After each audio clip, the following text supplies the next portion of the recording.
Charlie and the Chocolate Factory by Roald Dahl. Hey, Mummy, I've decided I want a squirrel. Get me one of those squirrels, shouted Veruca Salt suddenly. Don't be silly, sweetheart. They all belong to Mr. Wonka. I don't care about that. I want one right now. All I've got home is 2 dogs and 4 cats and 6 bunny rabbits and 2 parakeets and 3 canaries and a green parrot and a turtle and a bowl of goldfish and a cage of white mice and a silly old hamster. I want a squirrel, shouted Veruca. All right, my pet. Mummy'll get you a squirrel just as soon as she possibly can, Mrs. Salt said soothingly. But I don't want any old squirrel. I want a trained squirrel. At this point, Mr. Salt, Veruca's dad, stepped forward. Very well, Wonka. How much do you want for one of those squirrels? Name your price. They are not for sale. She can't have one, answered Mr. Wonka. Who says I can't? I'm going in to get myself one this very minute, shouted Veruca. Don't, said Mr. Wonka quickly. But it was too late. The girl had already thrown open the door and rushed in.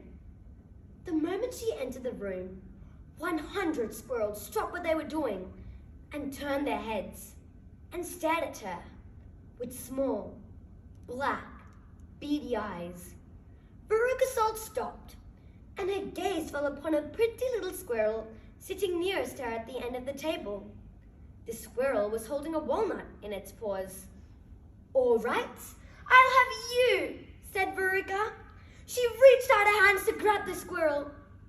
But as she did so, there was a sudden flash of movement in the room, like a flash of brown lightning.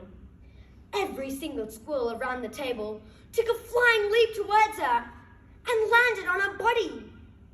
25 of them got hold of her right arm and pinned it down.